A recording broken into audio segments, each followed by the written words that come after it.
ഇന്ന് ഞാൻ ചെയ്യാൻ പോകുന്ന വീഡിയോ തോണിയുടെ മോൾഡിന് ഫൈബർ ഗ്ലാസ് ചെയ്യുക എന്നതാണ്.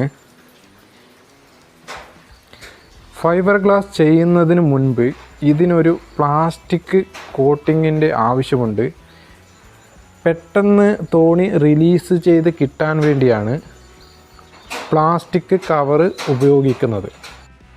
ഇതുപോലുള്ള റൂഫിംഗ് ഷീറ്റിന് കവറായി വരുന്ന പ്ലാസ്റ്റിക് ഷീറ്റാണ് ഞാനിവിടെ ഉപയോഗിക്കുന്നത്. ഇതിന് ചെറിയൊരു പശ ഉള്ളതുകൊണ്ടും ഇത് ഇവിടെ ഒട്ടിപ്പിടിച്ച് ഇതുപോലെ ഇരുന്നു കൊള്ളും.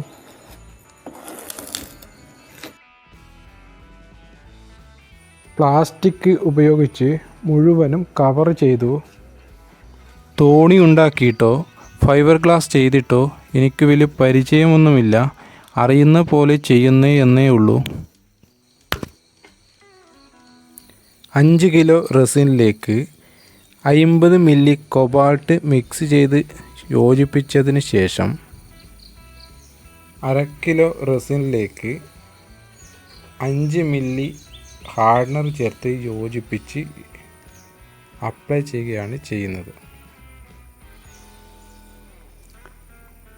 450ൻ്റെ മാറ്റ് ഉപയോഗിച്ച് 2 ലെയർ ചെയ്ത് കഴിഞ്ഞു. ഇനി ഈ മോൾഡിൽ നിന്നും ഇതിനെ റിമൂവ് ചെയ്യണം. മോൾഡിൽ നിന്നും മാറ്റിയതിന് ശേഷം ഇതുപോലെ മാർക്ക് ചെയ്ത് ഒരു ഷേപ്പാക്കി എടുക്കും. അതിനുശേഷം ആവശ്യമില്ലാത്ത ഭാഗങ്ങൾ കട്ട് ചെയ്ത് മാറ്റുകയാണ് ചെയ്യുന്നത്. കട്ട് ചെയ്ത് മാറ്റിയതിന് ശേഷം തോണിയുടെ എഡ്ജിലേക്ക് ഇതുപോലുള്ള കറുത്ത പൈപ്പാണ് ഉപയോഗിക്കുന്നത്. തോണി കെട്ടിയിടാൻ വേണ്ടി ഒരു ക്ലാമ്പ് സെറ്റ് ചെയ്യണം.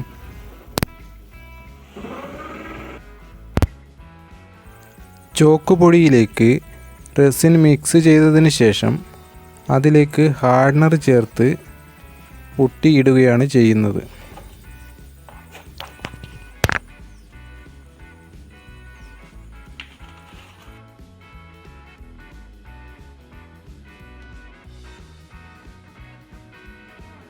തോണി മുങ്ങിപ്പോയാലും താഴ്ന്നു പോകാതിരിക്കാൻ വേണ്ടി ഇരുവശങ്ങളിലും ഓരോ ബോക്സ് ഉണ്ടാക്കിയിട്ടുണ്ട്. അതിലേക്ക് തെർമോക്കോൾ വെച്ച് ഫില്ല് ചെയ്തതിന് ശേഷം ക്ലോസ് ചെയ്യുകയാണ് ചെയ്യുന്നത്.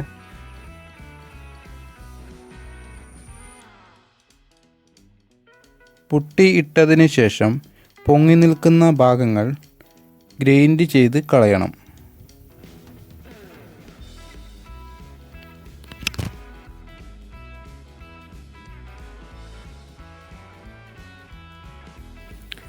തോണിക്ക് നല്ല ബലം കിട്ടാൻ വേണ്ടിയാണ് പൈപ്പ് കട്ട് ചെയ്ത് ഇതുപോലെ ഫിറ്റ് ചെയ്യുന്നത്.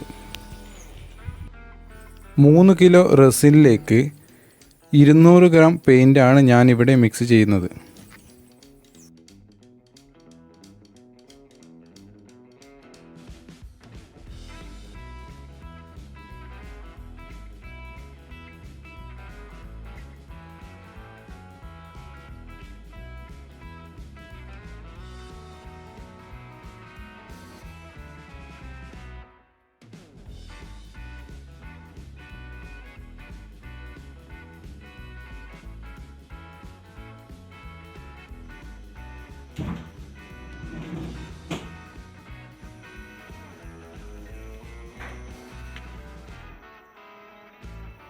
തോണിയുടെ പണിയൊക്കെ കഴിഞ്ഞു.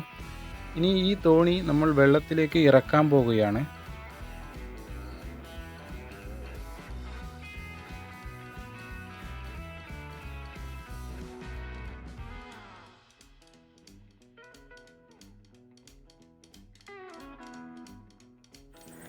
തോണി മറിഞ്ഞു പോയാലും താഴ്ന്നു പോകുന്നുണ്ടോ എന്നറിയാൻ വേണ്ടി വെള്ളത്തിലൊന്ന് മുക്കി നോക്കുകയാണ് ചെയ്യുന്നത്.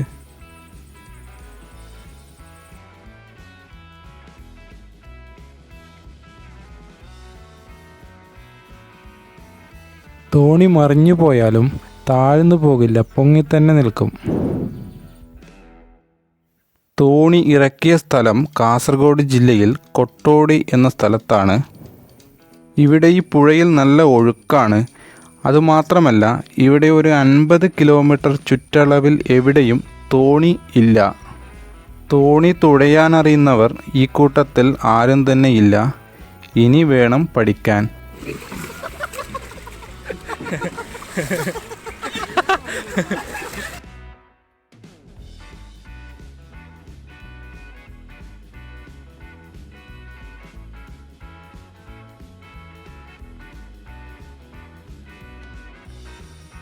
തോണിയുടെ ഇരുവശങ്ങളിലും ഉണ്ടാക്കിയ ബോക്സിൻ്റെ മുകളിലിരുന്ന് തുഴയാമെന്നാണ് ഞാൻ വിചാരിച്ചത്. പക്ഷേ അങ്ങനെ ഇരുന്ന് തുഴയുന്ന സമയത്ത് തോണി പെട്ടെന്ന് മറിഞ്ഞു പോകുന്നു. അതുകൊണ്ട് എക്സ്ട്രാ 2 പലക കൂടി സെറ്റ് ചെയ്തു. പണി കഴിഞ്ഞതിന് ശേഷം ഒന്നും കൂടി വെള്ളത്തിലേക്ക് ഇറക്കി നോക്കുകയാണ്.